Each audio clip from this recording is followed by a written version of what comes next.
छत्तीसगढ़ मंत्रिमंडल का विस्तार का इंतजार अभी और करना पड़ सकता है। 10 अप्रैल को कैबिनेट फेरबदल की हवा तो चली, लेकिन धरातल पर ऐसा हुआ नहीं।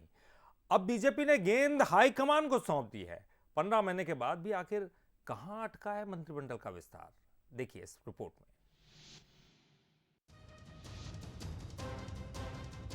तमाम अटकलों और कयासों के बीच ये तय हो गया है कि छत्तीसगढ़ मंत्रिमंडल का विस्तार अब दिल्ली से ही फाइनल होगा। कई बार सुगबुगाहट हुई, लेकिन कैबिनेट में फेरबदल नहीं हुआ। आला कमान ही अब नए मंत्रियों के नाम तय करेगा। तब तक नामों पर सस्पेंस बरकरार है। हालांकि कुछ नामों को लेकर चर्चा तेज है। कब होगा मंत्रिमंडल विस्तार? कैबिनेट विस्तार में दिखेगा 2 संभागों का दबदबा। दुर्ग और बिलासपुर से मिल सकते हैं मंत्री। अमर अग्रवाल और गजेंद्र यादव रेस में आगे। रायपुर से पुरंदर मिश्रा और राजेश मुणत के नाम। दिल्ली हाईकमान लेगा मंत्रिमंडल विस्तार का फैसला। नए और पुराने चेहरों को लेकर फंस रहा पेच। पुराने नेताओं की दखलंदाजी से अटका मामला।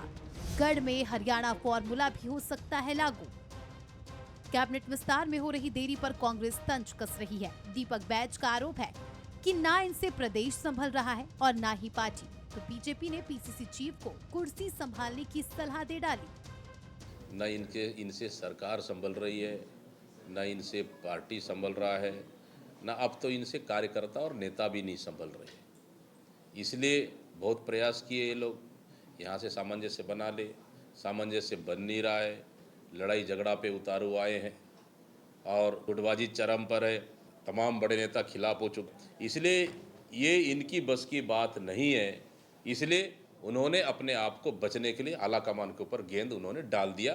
आला कमान जाने, हमारी कुर्सी सलामत बचा रही। आप अच्छे नेता हैं, सुलझे हुए नेता हैं, पर कांग्रेस पार्टी के कार्यकर्ता और हाईकमान अब तो ये कह रहा है कि टीएस बाबा को यहाँ का अध्यक्ष बनाया जाए। तो मुझे ऐसा लगता है अपनी कुर्सी की चिंता कर लीजिए। भाजपा का मंत्रिमंडल, माननीय विष्णुदेव साय जी का मंत्रिमंडल तो विस्तारित होगा और अभी जितने मंत्री हैं वो साय साय सरकार चला रहे हैं। सारी सुविधाएं जनता तक पहुंच रही है। मंत्रिमंडल विस्तार को लेकर बीजेपी में कई दौर की बैठक हो चुकी है। मीटिंग में जिन नामों पर चर्चा होती है उन चेहरों पर सहमति नहीं बन पाती। लिहाजा बीजेपी ने पूरा फैसला दिल्ली के ऊपर छोड़ दिया है। अब दिल्ली से किसे मिलेगी साय कैबिनेट की कुर्सी, इसका सभी को इंतजार रहेगा। ब्यूरो रिपोर्ट के साथ गौरव शुक्ला, बंसल न्यूज, रायपुर।